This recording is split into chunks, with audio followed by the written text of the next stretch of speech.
జయమిస్తానంటున్నారు. హల్లెలూయా. పిల్లలు కూడా మీరు కూర్చున్నట్లయితే ఈరోజు దేవుడు మీ పట్ల గొప్ప కార్యాలు చేయబోతున్నారు. అయితే ఎలాంటి పోరాటం అయినా ఇక్కడ మరి దేవుడు ఎంతో గొప్పవాడు కాబట్టి మరి ఆయన తప్పకుండా జయమిస్తారు. సో మీకు మరి జయము మరి ఏ విషయంలో అయినా అవసరంగా ఉంటే చేతులేస్తాను. నాకు కూడా అవసరం, కానీ పాస్టర్ గారికి కూడా అవసరమా? ఇక్కడ అవసరం లేని వాళ్ళు ఎవరైనా ఉన్నారా? కాబట్టి ఇక్కడ మనము ప్రార్థన చేస్తున్నట్లయితే దేవుడు మనకి అన్ని విషయాల్లో జయమిస్తారు. మరి దేవుల్లో ఇక్కడ మనకి మరి అసాధ్యమైనది ఏది కూడా కనబడదు. అంతేకాదు దేవుడు ఏ విషయమైనా కానీ మరి ఆయన మరి మనకు జయం ఇవ్వకుండా విడిచిపెట్టారు. కాబట్టి దేవుడు మనకి అన్ని విషయాల్లో సహాయం చేసే దేవుడు. హల్లెలూయా. మనందరూ కూడా ప్రార్థనకి సాయంత్రము ఎందుకొరకు కూడి ఉన్నాము అంటే అనేక విషయాలు ఏదైతే మరి ఒక పోరాటంలో ఉంటున్నామో వాటన్నింటిలో కూడా అక్కడ జయాన్ని పొందుకునేటట్లు ప్రార్థన చేయాలి. జాగ్రత్తగా గమనించండి. ఎందుకు ప్రార్థన చేయాలో సరిగ్గా మనం ఎరిగి ఉంటే ఈరోజు ప్రార్థన అన్నది మరి పరిశుద్ధాత్ముడే నడిపిస్తారు. ఎందుకంటే ఆయన ప్రతి ఒక్కరి పరిస్థితి ఆయన ఎరిగి ఉంటున్నారు. కొన్ని ఎలా ఉంటాయంటే అసలు ఈ కార్యం జరుగుతుందా లేదా అన్న ఒక పెద్ద మనకి డౌట్స్ ఉంటాయి. ఎందుకంటే మనము దేవుని గురించి చాలా మరి తక్కువ తెలుసుకుని ఉన్నప్పుడు మనకు డౌట్స్ వస్తాయి. దేవుని ఎరిగి ఉంటే అక్కడ దేవుడు ఏం చేయగలడో మనము తెలుసుకుంటాం. సో మన మధ్య ఒక సిస్టర్ ఉన్నారు, నాతో పాటు మరి ముగ్గురు మరి ప్రెషియస్ సిస్టర్స్ వచ్చారు. వాళ్ళు దేవునిలో చాలా విశ్వాసం ఉంచి దేవుని కొరకు జీవిస్తున్న సిస్టర్స్. మరి ఒకరు మరి సిస్టర్ మర్సీ లేచి నిలబడినట్లయితే మనందరం చెప్పట్లేదు. ఆమెలో మరి దేవుని పట్ల గొప్ప విశ్వాసం ఉంది. ఆ యొక్క విశ్వాసము అన్నది మరి దుష్టునితో పోరాడి గెలవడానికి మరి ఎంతగానో సహాయపడుతుంది. అలాగూ వారు విశ్వాస సంబంధంగా గొప్ప పోరాటాలు పోరాడి అనేకమైన జయాలు చూశారు. మరి ఏ విషయంలో జయం చూశారో మీకు వినాలని ఉందా? దానికి ముందు ఇంకొక ఇద్దరు సిస్టర్స్ ఉన్నారు. ఇంతకుముందు వాళ్ళు వచ్చారు. సిస్టర్ రమణ. హల్లెలూయా. దేవుడు మరి ఆమెను కూడా ఎంతో అద్భుతంగా రక్షించుకొని మరి ఆయన యందు మరి విశ్వాసం ఉంచడం ద్వారా మరి ఆమెలో కూడా దేవుడు గొప్ప కార్యాల్ని ఆయన చేసి ఉన్నారు. అలాగే సిస్టర్ చంద్ర. హల్లెలూయా. మరి ఆమెలో కూడా దేవుడు మరి ఇచ్చిన విశ్వాసాన్ని బట్టి దేవుని యొక్క గొప్ప కార్యాన్ని ఆమె కూడా చూడగలిగింది. ఈ సమయంలో మరి మేము ఈరోజు తర్వాత రేపటి రోజు మనము అంటే ఏదైతే మరి సమయం గడుపుతున్నామో ఆ సమయంలో దేవుడు ఏం కార్యాలు చేస్తారో కొన్ని సాక్ష్యాలు పంచుకుంటాం. ఈ సమయంలో ఒక 2 విషయాలు ఈ సమయంలో మర్సీ సిస్టర్ ముందుకు వచ్చి పంచుకుంటారు.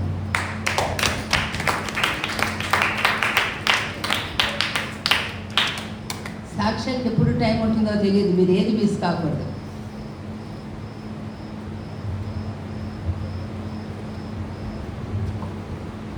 హల్లెలూయా.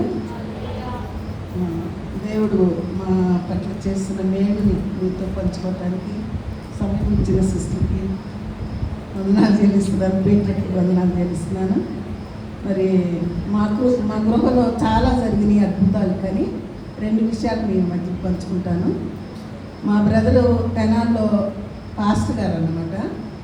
అయితే ఆయనకి షుగర్ ఉండి గ్యాంగ్రీన్ అయింది, కాలుకి గ్యాంగ్రీన్ అయ్యి కాలు తీసేస్తానంటున్నారు డాక్టర్స్. తీసేస్తే చనిపోతాడని చెప్తున్నారు. అయితే అక్కడ తెనాలి నుంచి ఏం చేశారంటే హైదరాబాద్ హాస్పిటల్కి తీసుకొచ్చారు. ఇక్కడ అడ్మిట్ చేశారు. సిస్టర్ని ఒకరోజు వచ్చి ప్రేయర్ చేయాలి సిస్టర్ అంటే సిస్టర్ ఎప్పుడు బిజీగానే ఉంటారు, పొద్దున్న నుంచి రాత్రి వరకు. అయితే కుదరదేమో ఎట్లా అని అన్నారు. అయితే అయితే ఒకరోజు నేను ఏం చేశానంటే సిస్టర్తో పాటు మార్నింగ్ నుంచి నైట్ 9:30 వరకు తనతోనే అన్ని కూడికలు చూసుకుంటూ వచ్చి లాస్ట్కి అన్నయ్య దగ్గరికి తీసుకెళ్ళారు అనమాట. తీసుకెళ్ళి అన్నయ్య ఫస్ట్ ఫ్లోర్లో అడ్మిట్ అయి ఉన్నారు. అన్నయ్య పాస్టర్ కాబట్టి అన్నయ్యకి పరిచర్య చేయడానికి ఆ సంఘంలో వారు ఒక బాబు వచ్చి ఉన్నాడు. అయితే సిస్టర్ ఏమన్నారు, ఒకే ఒక వర్డ్ అక్కడ మాట్లాడింది. అన్నయ్య కాదు, చీముతోటి అసలు బ్లడ్ అనేది లేదు, చీము కారుతూనే ఉంటుందన్నమాట. ఆ చీము వస్తుంటే సిస్టర్ ఏమన్నారంటే ఈ పాదంలో బ్లడ్ వచ్చును కాకని ఒక్కటే మాట మాట్లాడారు, కిందకి వెళ్ళిపోయారు. అయితే అన్నయ్య దగ్గర పరిచర్య చేస్తున్న ఆ బాబు ఏమన్నాడంటే, అక్కడ అన్నయ్య వాళ్ళు పక్కనే మందిరం ఉంది, మందిరం పక్కనే విడోస్ ఉంటారు కదా, విడోస్ అందరిని పెట్టి ప్రేయర్స్ చేస్తూ ఉంటారు వాళ్ళు 24 hours. ఆ బాబు ఏమన్నాడంటే, మేము ఇంత పొడుగు ప్రార్థనలు చేస్తున్నాము, పాస్ గారికి తగ్గలేదు, ఒక్క మాట అనిపోయింది ఆమె, తగ్గుద్దా అని అన్నాడు. అన్న తర్వాత అని సిస్టర్ కిందకి వెళ్ళిపోయారు. సిస్టర్ని వదలడానికి నేను కిందకి వెళ్ళాను. మళ్ళీ అన్నయ్య దగ్గరికి వచ్చాను. అన్నయ్య దగ్గరికి వచ్చేటప్పటికి కాంపౌండరు అందరు పేషెంట్లు చూసుకుంటూ వచ్చాడు. మా బ్రదర్ దగ్గరికి వచ్చి కాలు క్లీన్ చేయటం కోసానికి ఇట్లా వత్తగానే కొత్త రక్తం ఇట్లా గోడకు చింది కొట్టింది. హల్లెలూయా! దేవుడు గొప్ప అద్భుతం చేశారు కదా. ఒక మాట మనం ఒకటే మాట మాట్లాడింది. అయితే ఆ బాబు చూసి ఆ అబ్బాయి ఏమన్నాడంటే, సురేష్ అబ్బాయి పేరు, ఆంటీ చెంపలేసుకుని నేను తప్పుగా అమ్మగారిని అన్నాను, ఇంత గొప్ప అద్భుతం జరుగుతుందని నేను అనుకోలేదు, అది కొత్త బ్లడ్ అనమాట, ఇక్కడ కొంచెం నొక్కితే గోడకు అంత దూరం పోయి కొట్టిందనమాట. అప్పుడు తెల్లారే డాక్టర్స్ బ్రతకడన్న ఆయన కొన్ని సంవత్సరాలు బ్రతికాడు, 10 సంవత్సరాలు 6 సంవత్సరాలు బ్రతికాడు. కాలు అప్పటికి శుభ్రంగా స్వస్థత కలిగింది.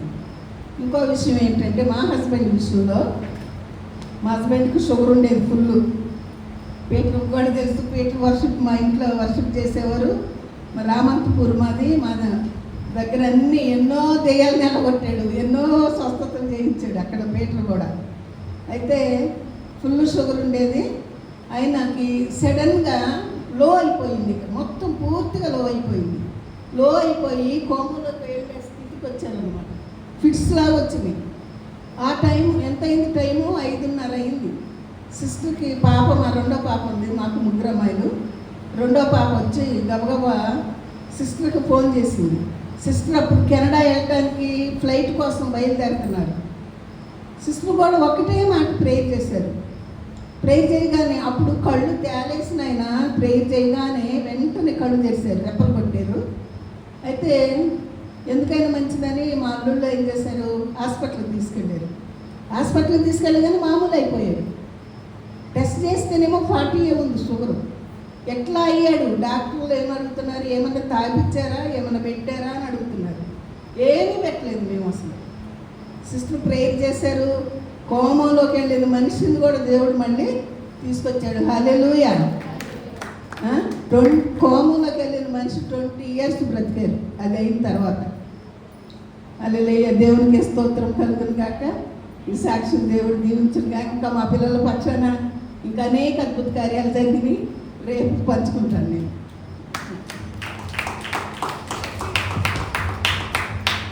హల్లెలూయా!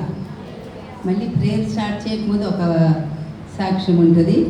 ఇప్పుడు సాక్ష్యము అంటే దేవుడు ఏం మేలు చేశారు, ఆయన శక్తి ఎంత గొప్పది అన్నది సాక్ష్యం.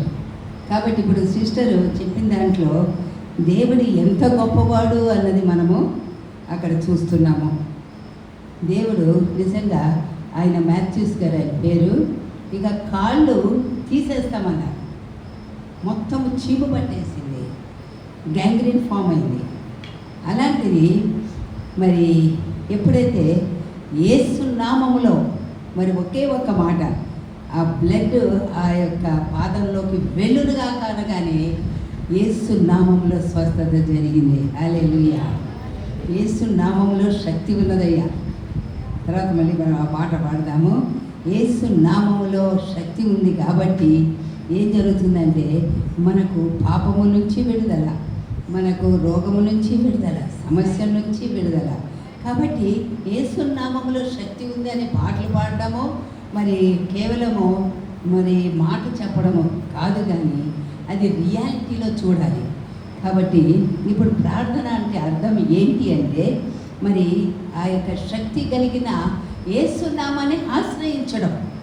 ఎందుకొరకు ఆశ్రయించాలి అంటే మరి మనం ఈ లోకములో ఆ యొక్క పోరాటంలో యుద్ధములో ఉంటున్నాము.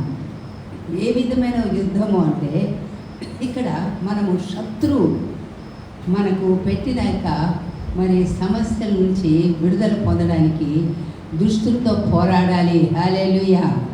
కాబట్టి ఇప్పుడు వచ్చిన వాళ్ళంతా మరి దుష్టులతో పోరాడి గెలవడానికి వచ్చారు. అయితే ఈరోజు ప్రేయర్ ద్వారా ఎంత గొప్ప కార్యం జరగబోతుందో మీరు ఊహించలేరు. నిజంగా ఇక్కడికి మీరు రావడము అది గొప్ప ధన్యత. సో మీరు ప్రార్థనకు రావడం వల్ల అనేక విషయాలు ఇక్కడ మీరు జయించబోతున్నారు. మరి మన కొరకే కాదు, ఇతరుల కొరకు కూడా ఆ కార్యాన్ని మనము చూడబోతున్నాము. కాబట్టి ఇక్కడ ఏ విషయాలు జయించాలి అన్నది వాక్యంలో స్పష్టంగా తెలియపరచబడుతుంది. కాబట్టి ఇక్కడ దేవుడు మరి అందరినీ ఆశీర్వదించాలని కోరారు. దేవుడు ఆదాము హవ్వని చేసినప్పుడు వారిని ఆశీర్వదించెను. కానీ ఆదాము హవ్వ ఎప్పుడైతే సాతానుకు లోబడ్డారో ఆ యొక్క ఆశీర్వాదాలు దుష్టుడు దొంగలించాడు.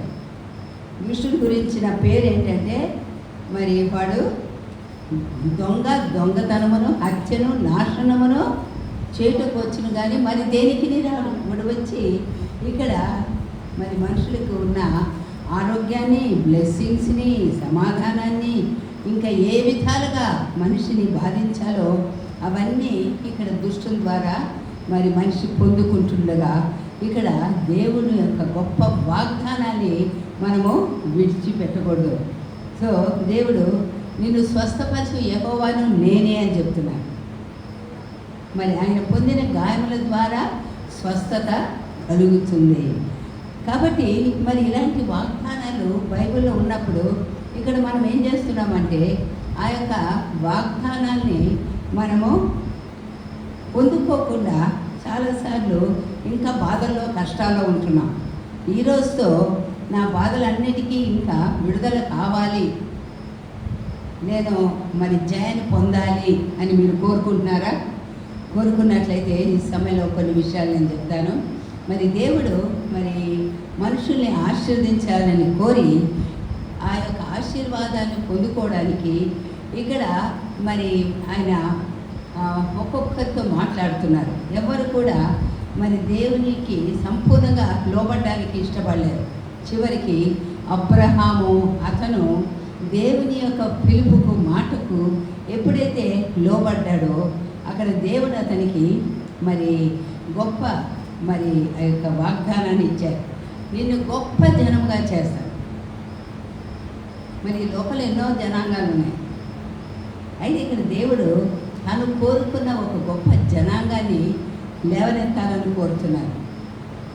అలాంటి జనాంగం అన్నది మరి లేవనెత్తబడడానికి ఇక్కడ దేవుడు తాను ఏర్పరచుకున్న అబ్రహామును బట్టి ఆ గొప్ప జనాన్ని ఆయన లేవనెత్తాలని కోరుతున్నారు. ఆ జనాంగం యొక్క క్వాలిటీ ఏంటి అంటే చీకట్లో నుండి వెలుగులోనికి మిమ్మల్ని పిలిచిన వాని గుణాశయములను పరచులము చే నిమిత్తము ఏర్పరచబడిన వంశమును, రాజులైన యాజక సమూహమును, దేవుని సొత్తైన ప్రజలునై ఉన్నారు. హల్లెలూయా. కాబట్టి దేవుడు మరి తన కొరకైన ఆ యొక్క జనాంగం అంటే ఏంటి అన్నది బైబిల్లో స్పష్టంగా ఉంది. అలాంటి జనాంగం ఇక్కడ అబ్రహామును దేవుడు ఆశీర్వదించెను. దేవుడు అబ్రహామును ఆశీర్వదించారు, కానీ ఒక్క కొడుకు కూడా లేదు. కానీ దేవుడిచ్చిన వాగ్దానాన్ని ఇక్కడ అబ్రహాం ఏం చేశాడంటే అది గట్టిగా పట్టుకున్నాడు. పట్టుకొని మరి ఎక్కడో దాచిపెట్టుకోవాలి. ఏం చేశారు? హృదయంలో పెట్టుకున్నారు. హృదయంలో పెట్టుకొని ఎప్పుడు కూడా అదే మననం చేస్తున్నారు. ఏంటి అంటే, నేను గొప్ప మరి జనముగా చేయబడతాను, నేను జనములకు తండ్రి. ఆ పేరు ఎవరు పెట్టారు? దేవుడు పెట్టాడు. మరి శారమ్మ అని పిలిచేటప్పుడు జనములకు తల్లి అని పిలిచేవాడు శారా అంటే. మరి శారమ్మ కూడా ఏమనిపించేదంటే జనములకు తండ్రి. వినేవాళ్ళకి అనిపించవచ్చు వీళ్ళకి పిల్లలు లేరు కానీ ఇదేంటి జనాలకు తండ్రి అంట తల్లి అంట, ఒక్కరు కూడా లేరే, అదేంటి అన్నది దేవునికి తెలుసు. హల్లెలూయా. అబ్రహాము శారానికి ఒక విషయం తెలుసు, దేవుడు గొప్పవాడు కాబట్టి ఆయన తప్పకుండా తన వాగ్దానాన్ని నెరవేరుస్తారు. కాబట్టి ఆ యొక్క గొప్ప జనం అంటే ఎవరు అంటే దేవునికి చెందిన వాళ్ళు. దేవునికి చెందిన వారికి ఉండే ఆ ప్రత్యేకత ఏంటి అంటే వారు దేవునికి సంబంధించిన ఆశీర్వాదాలన్నిటినీ కూడా పొందుకునేవారు. హల్లెలూయా. ఇక్కడ మనము మరి సంఘంలో ఇక్కడ లోపలికి వచ్చామంటే అర్థం ఏంటి తెలుసా? దేవుడు ఏమంటున్నారు? ఆశీర్వదింపబడ్డ వారులారా లోపలికి రండి. మనందరం ఒకప్పుడు బయట ఉన్నాం, లోపలికంటే ఏదో హాల్లో కానీ కాదు, దేవుని యొక్క ఆశీర్వాదాల్లోకి మనం ప్రవేశించాం. కాబట్టి దాన్ని మనము గట్టిగా పట్టుకోవాలి. నేను ఆశీర్వదింపబడ్డదాను. అబ్రహాము మరి తాను మరి ఏమని అతను తలంచేవాడంటే తాను ఆశీర్వదింపబడినవాడనే ఆలోచన ఉండేది. ఎందుకంటే దేవుడు ఏమన్నారు? నేను నిన్ను ఆశీర్వదిస్తాను, నీ నామమును గొప్ప చేస్తాను, నీవు ఆశీర్వాదముగా ఉంటావు. హల్లెలూయా. అలాంటి ఆ గొప్ప వాగ్దానాన్ని మరి దేవుడు చేసినప్పుడు దేవుడు మాట తప్పడు. ఈరోజు నిజంగా మరి దేవుడు మరి చేసినాక వాగ్దానాన్ని మనము పొందుకునేటట్లు మరి ఎలాగ ప్రార్థన చేయాలో కొన్ని విషయాలు చెప్తాను. వినడానికి సిద్ధంగా ఉన్నారా? నిద్ర వస్తుందా? వెరీ గుడ్, అందరు ఫ్రెష్గా ఉన్నారు.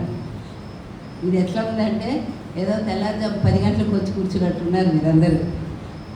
హల్లెలూయా. అయితే దేవుడు అబ్రహాంకు చేసిన గొప్ప ఆ యొక్క వాగ్దానం ఏంటి తెలుసా? నేను ఒక గొప్ప జనముగా చేస్తాను, కాబట్టి నేను నీకు చూపించు దేశానికి వెళ్ళు. ఎవరు నడిపించారు అబ్రహాంని? దేవుడు నడిపించారు. ఎక్కడికి నడిపించారు? వాగ్దాన దేశానికి నడిపించారు. మరి మధ్యలో దేవుడు వీళ్ళు బయలుదేరినప్పుడు మరి తండ్రి కూడా బయలుదేరాడు, మరి లోతు కూడా బయలుదేరాడు, ఇంకా వారి బంధువులు కొంతమంది బయలుదేరారు. తండ్రి అనుకున్నాడు మరి అబ్రహాము మంచి ఆశీర్వాదాల్లోకి ప్రవేశించాలి అనేసి అతన్ని తండ్రి నేను నడిపించాలి అనుకున్నాడు. మనుషులుగా ఇక్కడ మనకి ఆశీర్వాదాలు అంటే ఏంటి అన్నది మనకి తెలియదు. ఎందుకంటే మనము మానవులం, ఆశీర్వదించేది ఎవరు? దేవుడు మాత్రమే. దేవుని నుండి ఆశీర్వాదాలు వస్తాయి. కాబట్టి జాగ్రత్త వినండి. మనం ఎవరిని పట్టుకోవాలి? మనం చాలాసార్లు మనుషులు వాళ్ళని ఆశీర్వదించాలని కోరుతాం. అమ్మో వీళ్ళ దగ్గర మస్తుంది, వీళ్ళు నాకు ఎందుకు సాయం చేయకూడదు, నేను ఫలానా పని చేద్దాము అంటే డబ్బులు లేవు, ఎందుకు సాయం చేయరు? అలాగా మనము లోకం వైపు మనుషుల వైపు చూస్తుంటాం. అబ్రహాము ఏం చేశాడు తెలుసా? అతను దేవుని మీదే దృష్టి పెట్టాడు. దేవుని మీద దృష్టి పెడితే దేవుడు మరి ఏం చేస్తాడు తెలుసా? అతను ఎట్లా ఆశీర్వదింపబడతాడో చూపించాడు. ఏమని చూపించారంటే, ఇదిగో నేను నీ సంతతిని ఆకాశ నక్షత్రాల్లాగా చేస్తాము. అప్పుడు అబ్రహాం తల పైకెత్తాడు. ఆకాశ నక్షత్రాల, అమ్మో ఈ నక్షత్రాన్ని నేను లెక్క పెట్టలేరు కదా, అంటే నా జనము. అంటే దేవుడు ఇక్కడ ఏం సెలవిస్తున్నాడంటే నీ యొక్క జనం అన్నది లెక్కించలేరు.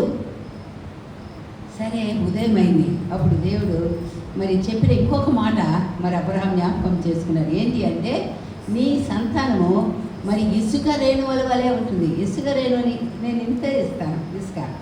మీరు దాన్ని ఎన్ని ఉన్నాయో లెక్క పెట్టి చెప్పగలరా?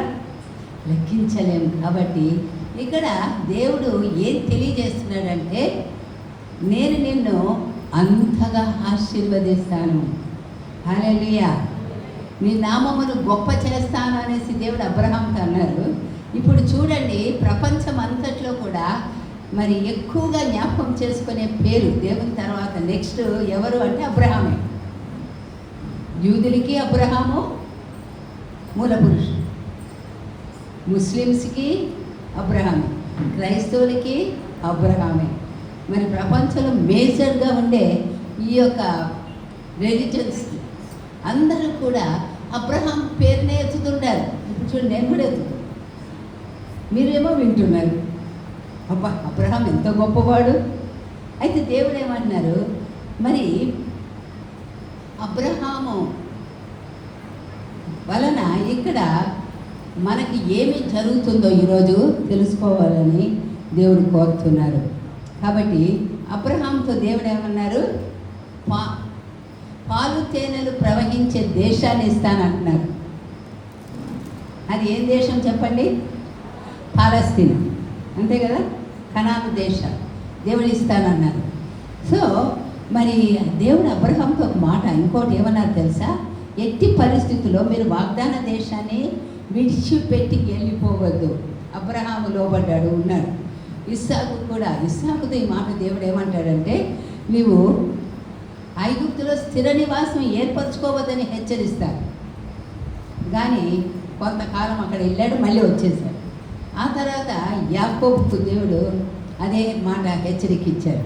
కానీ యాకోబు టైంలో ఏం జరిగింది అంటే, మరి తండ్రి అతన్ని మరి మీ అంటే లాబాన్ దగ్గరికి పంపించారు. మరి ఇక్కడ వాళ్ళు పెళ్లి చేసుకోవద్దు, మరి మీ యొక్క మామ సంతానంని పెళ్లి చేసుకోమనేసి పంపించారు. అయితే ఇక్కడ మరి యాకోబు అతను మరి అతనికి 12 మంది కుమారులు, ఒక కుమార్తె ఉండేవాళ్ళు. అయితే అప్పుడు ఏం జరిగిందంటే, అతను తిరిగి వస్తున్నప్పుడు అతనికి మరి ఒక భయం ఉండింది. ఒకవేళ మా అన్న ఏశావు నన్ను చంపేస్తాడేమో. ఎందుకు అంటే యాకోబు ఇక్కడ ఆశీర్వాదాన్ని పొందగోరి అతను ఏమో ఒక పని చేశాడు, తన యొక్క అన్న యొక్క జ్యేష్ఠత్వాన్ని కొనుక్కున్నాడు, తీసేసుకున్నాడు. అంటే జ్యేష్ఠత్వాన్ని కొనుక్కున్న మరి యాకోబు చాలా తెలివిగలవాడు. జ్యేష్ఠత్వం యొక్క హక్కును పోగొట్టుకున్న ఏశావు అక్కడ ఎంత బుద్ధిహీనుడో తెలుస్తోంది. కారణం ఏంటి అంటే, ఏశావు ఈ శరీరానుసారమైన వ్యక్తి, శరీరానుసారులకు ఆత్మ సంబంధమైన విలువ తెలియదు కాబట్టి విడిచిపెట్టుకున్నాడు. కానీ యాకోబు ఎంత తెలివిగలవాడు అంటే, ఇక్కడ ఆత్మ సంబంధంగా దేవుని యొక్క ఆ యొక్క వాగ్దానాలని నేను పట్టుకోవాలి, అందులో జీవించాలి అన్నది దాని యొక్క ఇంపార్టెన్స్ ఆయనకి తెలిసింది. మనం కూడా తెలుసుకోవాలి ఇంపార్టెన్స్. ఈరోజు మరి కొన్ని విషయాలు దేవుడు మనకి తెలియజేయబోతున్నారు. అయితే అబ్రహాంకు మరి ఏ వాగ్దానం అయితే ఇవ్వబడిందో ఆ ప్రకారంగా ఏం జరిగింది అంటే, వీళ్ళందరూ మరి యాకోబు తర్వాత మరి అతని కుమారులు వీళ్ళందరూ మరి అక్కడ వాళ్ళు సంతానం అభివృద్ధి చెందుతూ ఉన్నప్పుడు, వాళ్ళు ఒక సమయంలో కరువు వచ్చినప్పుడు, అప్పుడు అక్కడ యోసేపు మరి ఫరో దగ్గర ఉన్నాడు, ఉన్నతమైన అధికారిగా. ఆ స్టోరీ అంతా మీకు తెలుసు కదా. అయితే ఆ కరువు సమయంలో యాకోబు మరి తన కుమారుని వెళ్ళి ఆ ఐగుప్తు నుంచి ఆహారం తెమ్మన్నప్పుడు, అక్కడ చివరికి యోసేపును వాళ్ళు కనుక్కుంటారు. కాబట్టి అక్కడ ఏమైంది, యోసేపు కాలంలో వీళ్ళకి మంచి రాజభోగం అక్కడ అనుభవిస్తున్నారు. స్పెషల్ ట్రీట్మెంట్ వాళ్ళకి దొరికింది. ఎందుకంటే ఉన్నతమైన అధికారికి చెందిన బ్రదర్స్, సిబ్లింగ్స్ కాబట్టి వాళ్ళకి స్పెషల్ ప్లేస్ ఇవ్వబడింది, రాయల్ ట్రీట్మెంట్ ఉండింది, సుఖంగా ఉండింది. ఇక దేవుడు చెప్పిన వాగ్దానాన్ని పక్కన పెట్టేశారు. అదే క్రైస్తవుల్లో ఉండే ఒక లోపం. క్రిస్టియన్స్గా ఇక్కడ మనం ఏం చేస్తున్నామంటే, దేవుని యొక్క వాగ్దానాన్ని పక్కన పెట్టేసి రిలీజియస్ లైఫ్ లీడ్ చేస్తున్నాం. రిలీజియస్ లైఫ్ అది ఏంటి అంటే దేవుని వాగ్దానాలు పక్కన పెట్టేసే జీవితం, సొంత ఆలోచనతో బ్రతికే జీవితం. అలాంటి ఆ యొక్క రిలీజియస్ లైఫ్ నుంచి వచ్చే బ్లెస్సింగ్స్ ఏమీ ఉండవు. అలాంటి మరి ఉత్తుత్తి జీవితాలు కాదు, ఆర్టిఫిషియల్ లైఫ్ అంటారు. అక్కడ రియల్ లైఫ్ లేదు కానీ ఆర్టిఫిషియల్. ఇప్పుడు మనకి కళ్ళు ఉన్నాయి కదా, ఈ గుడ్డు తీసేసి ఆర్టిఫిషియల్ ఐ పెట్టారనుకోండి, మీకు ఉన్న రియల్ ఐకి ఆర్టిఫిషియల్ ఐకి తేడా ఏంటి చెప్పండి? రియల్ ఐ అన్నది సైట్ కలిగి ఉంటుంది, అది బాడీతో కనెక్ట్ అయి ఉంటుంది. ఒకవేళ మరి నీకు కళ్ళుకి ఏదో అయింది, ఆర్టిఫిషియల్ ఐ బాల్ పెట్టారు, గాజు ఏమనాలి, బాల్, అది ఉన్నట్టు కనబడుతుంది కానీ అది రియల్ ఐ కాదు, అది శరీరంతో కనెక్ట్ అయి ఉండదు. అట్లాంటి ఒక అబ్బాయి నా దగ్గరకు వచ్చాడు, 6 years బాయ్, ఐ బాల్ లేదు. అయితే ఎల్వి ప్రసాద్ హాస్పిటల్కి వెళ్తే డాక్టర్స్ ఏమంటారు, నీకు ఆర్టిఫిషియల్ ఐ పెడతాము మీ బాబుకి అన్నారు. అప్పుడు ఆయన అన్నాడు, ఇక్కడ వద్దులే, ఒక సిస్టర్ ప్రేయర్ చేస్తారు చూద్దాం, దేవుడు మరి ప్రార్థన వింటాడంట, చూద్దాం అనేసి అతన్ని తీసుకొని ప్రేయర్ హాల్కి వచ్చారు. మామూలుగా ఒక కన్ను మూసుకొని చూడమంటే ఏం కనిపించలే, అంత చీకటి ఉంది. ఆ తర్వాత ప్రేయర్ చేసినాక నెక్స్ట్ వీక్ వచ్చినప్పుడు అతనికి గట్టిగా తగిలింది. నెక్స్ట్ వీక్ ఇంకా కొంచెం పెరిగింది, ప్యూపిల్ ఫామ్ అయింది. ఆ తర్వాత మరి అతను కొంచెము వెలుగు చూస్తున్నాడు.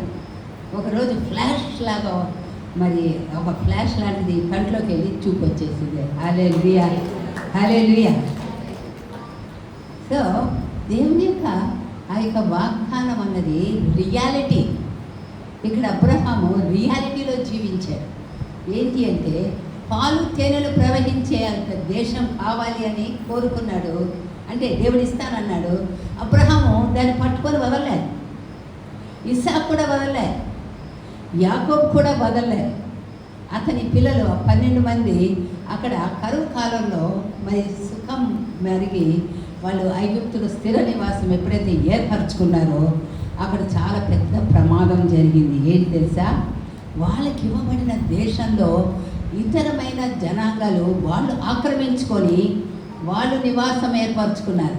అసలు అది ఎవరిది అంటే అది యాకోబు సంతానం, ఆ యొక్క 12 గోత్రాలకు చెందిన ఆ యొక్క వాగ్దాన దేశము అది పరుల పాలైంది, శత్రువుల పాలైంది.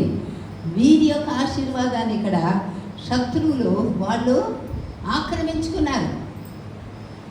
అయితే ఒక టైం వచ్చింది, ఇశ్రాయేలీలు మారు మనసు పొందారు. వాళ్ళకి అర్థమైంది ఏంటి తెలుసా? మేము వేరే దేశస్తుల మధ్య ఉన్నప్పుడు అక్కడ మేము బానిసలం, వాళ్ళకి వెట్టి చాకరి చేసినా కానీ లాభం లేదు. చివరికి మరి వాళ్ళ పరిస్థితి ఎలా ఉండింది అంటే ఇక నిస్పృహలతో వాళ్ళు ఇంకా మేము ఇలాగా బానిసలుగా ఉండడానికి మాకు ఇష్టం లేదు, దేవా మమ్మల్ని విడిపించు అని మొరపెట్టుకున్నారు. ఇప్పుడు ఫరో చేతుల నుంచి మరి ఇశ్రాయేలీల్ని విడిపించడము అది సామాన్యమైన విషయం కాదు. అంతమంది లక్షల కొలదిగా ఉంటున్న యొక్క మరి జనాంగము ఇప్పుడు ఏ విధంగా ఇప్పుడు ఐగుప్తు నుంచి బయటికి రాగలదు? దేవుడు శక్తివంతుడు. హల్లెలూయా.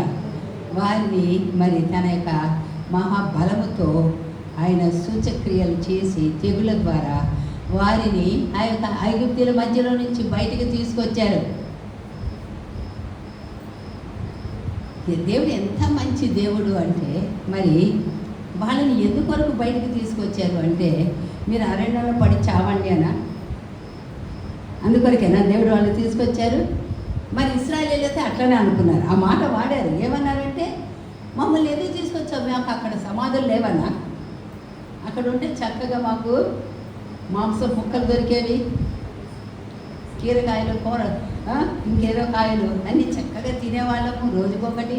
ఇక్కడేముంది, రుచి పచ్చి లేకుండా ఆ మన్నానే తినాల్సి వస్తుంది, కానీ అది పరలోక భోజనం.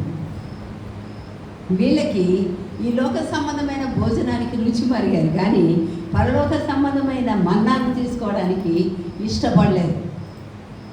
చివరికి ఇక్కడ మరి వీళ్ళు ఆ యొక్క దేశాన్ని ఆక్రమించుకోవాలి అంటే ఏం చేయాలి తెలుసా? ఆ దేశంలో స్థిర నివాసం ఏర్పరచుకున్న శత్రువుని వెళ్ళగొట్టాలి. అలాగూ మరి వెళ్ళగొట్టడం అన్నది అది దేవుని యొక్క సెలవు చొప్పున జరిగింది. ఒకవేళ దేవుడికి చెప్పకపోతే ఆ పని వీళ్ళు చేయలేరు.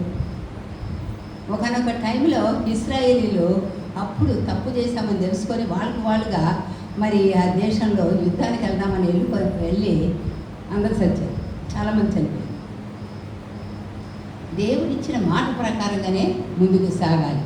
అయితే ఇది అసలైన ఒక ప్రాముఖ్యమైన అంశాన్ని తెలియజేస్తుంది. అయితే వీళ్ళ యొక్క వాగ్దాన దేశం అంటే పాలస్తీనా ఎవరికి చెందింది చెప్పండి? ఎవరికి చెందింది? ఆ వాగ్దాన దేశం ఎవరికి చెందింది? మీరు చెప్పేంత వరకు నేనేం చెప్పాలి? ఎవరికి చెందింది ఆ వాగ్దాన దేశము? అబ్రహాం యొక్క సంతానానికి చెందింది. ఆ 12 మంది గోత్రకర్తలు ఉన్నారు కదా, వాళ్ళు ఆక్రమించుకోవాలి. అయితే ఆ యొక్క మరి గోత్రకర్తలు లేదా మరి యొక్క 12 ట్రైబ్స్ వాళ్ళు ఆక్రమించుకోకుండా ఎవరైతే శత్రువులు ఉన్నారో వాళ్ళని వెళ్ళగొట్టమనేసి దేవుడు వారిని అక్కడికి నడిపించారు. ఆ ఫస్ట్ జనరేషన్ పోయింది. నెక్స్ట్ జనరేషన్ యెహోషువ నాయకత్వంలో వాళ్ళు ఆ యొక్క ఇశ్రాయేల్ దేశంలోకి ప్రవేశించి ఇక్కడ వాళ్ళు వెళ్ళగొట్టిన శత్రువులు ఎవరో చెప్తాను. ద్వితీయోపదేశ కాండము 7వ అధ్యాయము.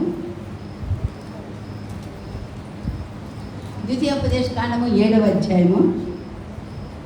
మీరు ఈ మాటలు జాగ్రత్తగా వినాలి. ఎందుకు అంటే ఇప్పుడు నేను చెప్తున్న ఈ యొక్క వాక్యము అన్నది మనము దుష్టునితో పోరాడి మనకు సంబంధించిన వాగ్దానాన్ని స్వతంత్రించుకోవడం కనుక దుష్టుడు మిమ్మల్ని కొంత మరి డైవర్ట్ చేస్తున్నాడు, జాగ్రత్తగా ఉంది.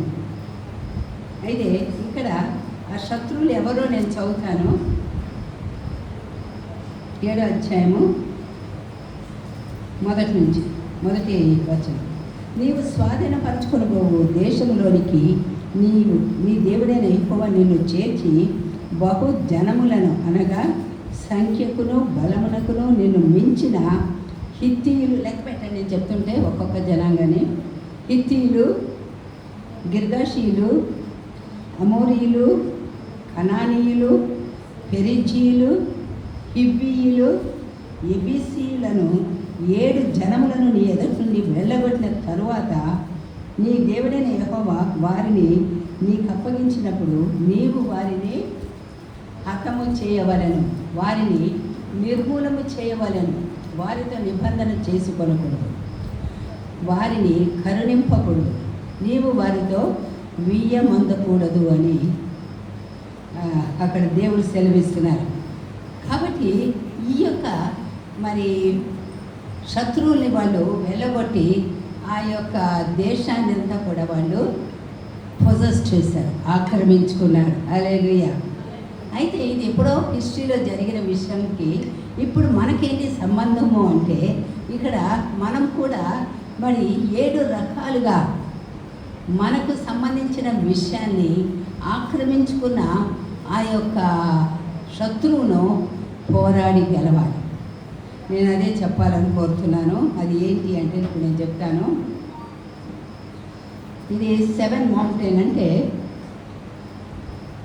ఒక్కొక్కటి ఇక్కడ సాతాను ఏం చేశాడంటే వాడు తనకు సంబంధించిన ఆ యొక్క మరి శత్రువుల ద్వారా తనకు సంబంధించిన ఆ యొక్క దుష్ట శక్తులు వాడుకొని వాటిని బంధించి పెట్టాడు. ఒకటి గవర్నమెంట్ అన్నది ఈ 7 ఆ జనాలు లేదా జాతుల్లో ఒకటైన గిర్గషైట్స్కి అది గుర్తుగా ఉంది. గిర్గషైట్స్ అనే ఆ శత్రువు గవర్నమెంట్ను రిప్రజెంట్ చేస్తుంది. అంటే దాని అర్థము ఈ యొక్క గవర్నమెంట్ అన్నది ఇక్కడ దేవుని రాజ్య సంబంధమైనదిగా కాకుండా ఆ యొక్క గవర్నమెంట్ శత్రువు చేతుల్లో ఉండి మరి దేవుడు ఏదైతే కోరుతున్నారో ఆ ప్రకారంగా ఆ రూలింగ్ అన్నది లేక దేశము అన్నది క్షీణిస్తూ వస్తుంది. మన గవర్నమెంట్ బలంగా ఉండాలి, దేశము వర్ధిల్లాలి అని ఎంతమంది కోరుతున్నారు? హల్లెలూయా. మరి గవర్నమెంట్ వర్ధిల్లాలంటే ఏం చేయాలి తెలుసా? ఆ గవర్నమెంట్ని రిప్రజెంట్ చేస్తూ ఆ గవర్నమెంట్ని ఎదిరించే ఆ యొక్క శత్రువైన గిర్గషైట్ స్పిరిట్ని బ్రేక్ చేయాలి. నువ్వు ఎప్పుడైతే ఆ గిర్గషైట్స్ అనే ఆ యొక్క అంటే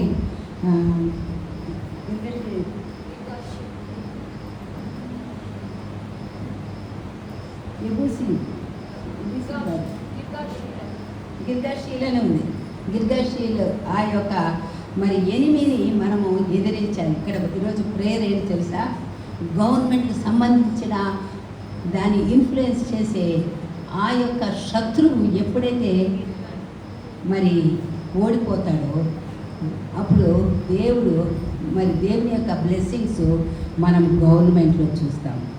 కనుక సంఘం ఏం చేయాలంటే మనకు సంబంధించిన ఆశీర్వాదాలు ఏంటి అంటే సరైన గవర్నమెంట్ ఉన్నప్పుడు దేశము అన్ని విధాలా కూడా క్షేమాభివృద్ధి చెందుతుంది. కాబట్టి ఆ యొక్క క్షేమం మన దేశంలో ఉండేటట్లు దాన్ని రిప్రజెంట్ చేసే గిర్గషీల స్పిరిట్ బ్రేక్ అవ్వాలి. హల్లెలూయా. రెండవది రిలీజన్. అంటే ఈ యొక్క రిలీజన్ అన్నది మతం అన్నది పెరిజీలు అన్న ఆ యొక్క శత్రువు యొక్క ఆధీనంలో ఉండి మనుషులు కేవలము మతపరమైన జీవితాన్ని జీవిస్తున్నారు తప్ప అక్కడ వాళ్ళకి అసలైన ఆ యొక్క జీవానికి సంబంధించి ఆ యొక్క జీవితాన్ని రుచి చూస్తలేరు. ఇప్పుడు వాక్యంలో ఒక మాట ఉంది,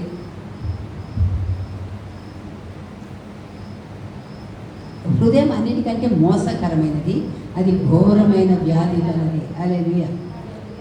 ఘోరమైన వ్యాధి ఏంటి? పాపం. ఆ పాపం యొక్క మరి ఆ వ్యాధి అన్నది సర్వ శరీరానికి కూడా అది ఎంతగానో ఇన్ఫ్లుయెన్స్ చేస్తుంది. శరీర ప్రాణాత్మలు మరి దాని ఆధీనంలో పడి మరి ఆరోగ్యాన్ని కోల్పోతున్నారు. మానసికంగా ఆరోగ్యం లేదు, కానీ శారీరకంగా మానసికంగా ఆధ్యాత్మికంగా మంచి ఆరోగ్యాన్ని కలిగి ఉండేటట్లు మనము జీవాన్ని పొందుకోవాలి. రిలీజన్ అన్నది జీవానికి సంబంధించింది.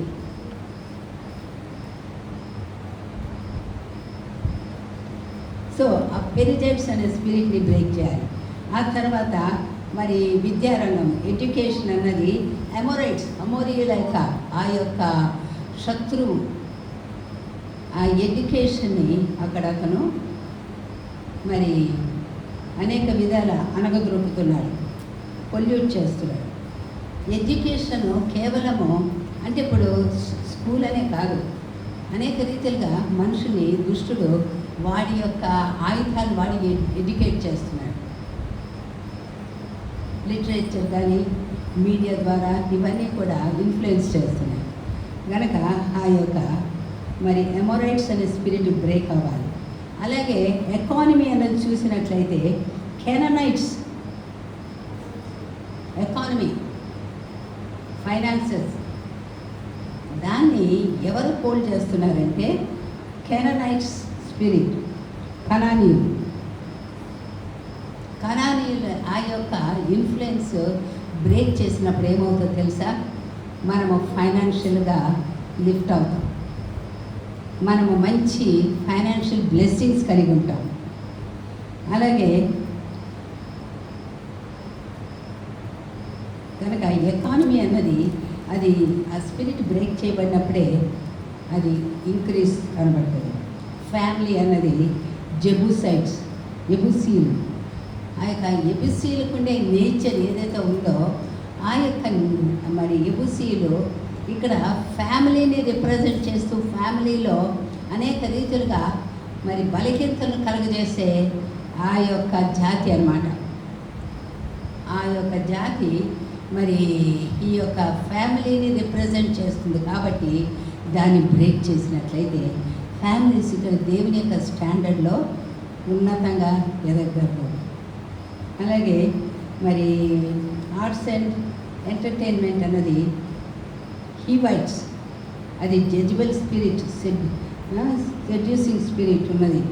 అది మరి అనేక రీతులుగా శరీరానుసారమైన జీవితానికి దుష్టుడు మనుషుల్ని ప్రేరేపిస్తుంటాడు. కాబట్టి ఆ హీవైట్ స్పిరిట్ని మనం బ్రేక్ చేసినట్లయితే ఈ యొక్క శరీరానుసారమైన జీవితం నుంచి మరి మనుషులు, అలాగే ముఖ్యంగా యవ్వనస్తులు విడుదల పొందుతారు. అలాగే మీడియా హిత్తీయుల స్పిరిట్. అలాగా ఈ 7 విషయాలు కూడా మరి ఈ యొక్క మరి 7 రకాలైన జనాంగాలకి సూచనగా ఉంది. ఈ 7 విషయాల్లో ఎప్పుడైతే మనము దాన్ని ఎదిరించి ప్రార్థిస్తామో అప్పుడే ఆ ఒక్కొక్కటి కూడా అది దేవుని యొక్క ఆ యొక్క రాజ్య సంబంధమైన హైట్స్లోకి ఎదుగుతుంది. మరి అప్పుడు ఏం జరుగుతుందో నేను చెప్తాను, జాగ్రత్త వినండి. ప్రకటన గ్రంథము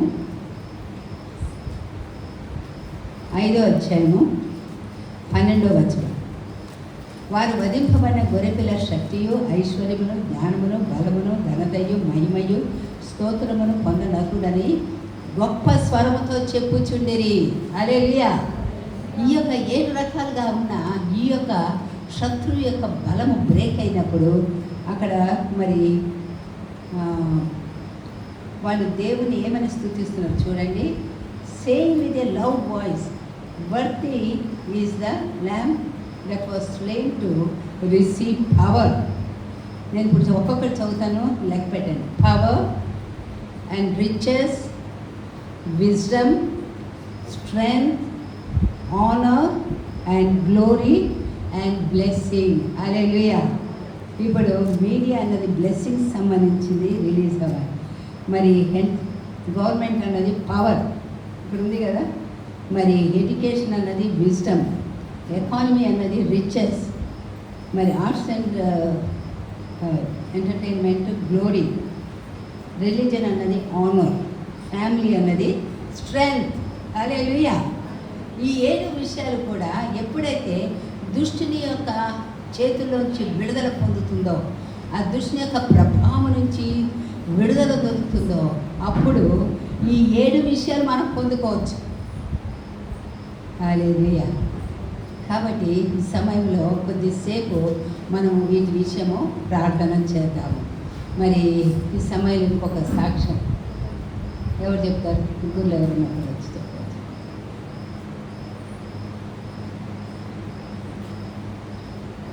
ఏమైనా అద్భుతం గురించి సిస్టర్ రెడీగా ఉందా? ఒక చెప్పండి సిస్టర్, జాగ్రత్త వినండి.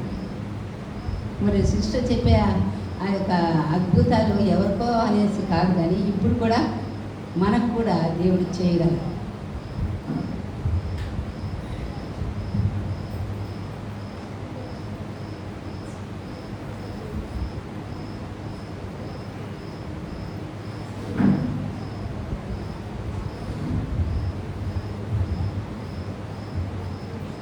హల్లెలూయా. 2 సాక్ష్యాలు విన్నారు కదా. మాకు 3 అమ్మాయిలు. పెద్ద అమ్మాయి బ్యాంకులో పనిచేస్తుంది. 2 అమ్మాయి, 3 అమ్మాయి. ముగ్గురు కూడా ఈవిల్ స్పిరిట్స్ తోటి బాగా బాధపడ్డారు. కానీ వాళ్ళిద్దరికి వేరే బ్రదర్ ప్రేర్ చేశారు. అప్పుడు సిస్టర్ పరిచయం లేదు మాకు, వాళ్ళు తగ్గిపోయింది. మా పెద్ద పాప మటుకి మ్యారేజ్ అయినా కూడా అప్పుడు సిస్టర్ పరిచయం అయ్యారు మాకు. సిస్టర్ పరిచయం అయిన తర్వాత మా పాప వాళ్ళ హస్బెండ్ వాళ్ళ ఇంట్లో, వాళ్ళ అత్తగారింట్లో ఒక అతనే దేవుని నమ్ముకుంటే ఆ అబ్బాయికి ఇచ్చామన్నమాట. అక్కడి నుండి ఆ అమ్మాయికి ఈవిల్ అటాక్ అయ్యి సిస్టర్తో ప్రేయర్ చేపిస్తే, అంటే ఆమె పక్షాన జరిగినవి చాలా ఉన్నాయి, కానీ ఒక విషయం చెప్తున్నాను. ఆమె పడిగా ఇట్లా పెట్టుకుని పాము ఎట్లా పోతుందో అట్లా పోయేది. కానీ సిస్టర్కి ఫోన్ చేద్దామని ఫోన్ చేస్తుంటే, సిస్టర్కి ఫోన్ చేస్తే రింగ్ అవుతుంటేనేమో ఆ ఫోన్ నాకు ఇచ్చేసి వెళ్ళిపోయింది పక్కకి. రింగ్ అవ్వకపోతేనేమో ఆ ఫోన్ పెట్టుకున్నట్లానే ఉండేది. ఏంటి నాకు ఇస్తుంది ఏంటి ఫోన్ అని చెప్పి నేను పెట్టి సిస్టర్ ఫోన్ రింగ్ అవుతూ ఉండేదన్నమాట. దానికి భయం వేసి సిస్టర్ గొంతు వినటానికి కూడా భయపడి నాకు ఇచ్చేసేది అన్నమాట. అట్లా ఒక బాబు పుట్టి నాకు కూడా మరి తాండూరులో జాబ్ చేసేది పాప. ఒక బాబు పుట్టిన తర్వాత ఒకరోజు మమ్మీ బాగా తలనొప్పి వస్తుంది, విపరీతంగా తలనొప్పి వస్తుందంటే సిస్టర్ ఫోన్ చేసి సిస్టర్ పాప వస్తుందంట ప్రేయర్ చేయడానికి. అప్పటికి సిస్టర్ ప్రేయర్ హౌస్ గ్రూప్స్ తీసుకోవడానికి బయలుదేరిపోయారు. 8కి 9కే పాప వచ్చిందన్నమాట. వచ్చి ఇట్లా ప్రేయర్ చేస్తున్నసరికి సిస్టర్ కూర్చుని ఊరికే అన్నారు, మంత్రగాడ బయటికి రా అని. మంత్రగాడ బయటికి రా అనగానే నోటితోటి ఆ మంత్రగాడి పేరు చెప్పుకుంటా సిస్టర్ కాళ్ళ దగ్గరికి వచ్చింది ఆ పిల్ల. హల్లెలూయా. దేవుడు ఇప్పుడు అమ్మని ఎంతో స్వస్థపరిచి మరి పిల్లలిద్దరిని సిస్టర్ ప్రేయర్ చేశారు, అమెరికాకు పంపించింది. మా ఇంట్లో ఇంకా అట్లా చాలా అద్భుతాలు చేశారనమాట. మా చిన్న పాప విషయంలో, మా చిన్న పాపకి హెల్త్ బాగాలేదు, హార్ట్లో హోల్ ఉందన్నారు. ఇంటర్ చదివేటప్పుడు ఆమెని ఆఫ్ చేసాము. చేసిన తర్వాత సిస్టర్ మా రామంతపూర్ వచ్చి ప్రేయర్కి వచ్చిన తర్వాత సిస్టర్ దగ్గరికి పంపించాము ఆ అమ్మాయిని. ఆమె ఇప్పుడు ప్రేయర్స్లో ఎదిగి అటు సిస్టర్ దగ్గర ఉండే డిగ్రీ పూర్తి చేసుకుంది, ప్రేయర్లో ఎదిగింది, మంచి సంబంధం దేవుడు ఇచ్చాడు. ఇప్పుడు ఆ పాప అమెరికాలో ఉంది. దేవుని స్తోత్రం కలుగును. హల్లెలూయా. అన్ని గొప్ప అద్భుత కార్యాలు మా ఇంట్లో గృహంలో ఇంకా ఎన్నో జరిగినాయి. ఇంకా మరి టైం తర్వాత చెప్తాను నేను. హల్లెలూయా.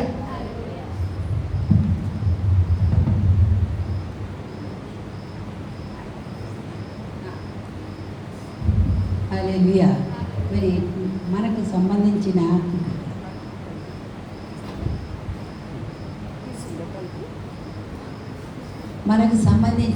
ఆ యొక్క ఆశీర్వాదాన్ని ఏదైతే అడ్డవేస్తుందో ఆ యొక్క సాతాను యొక్క చెర నుంచి మనందరికీ విడుదల అవసరం.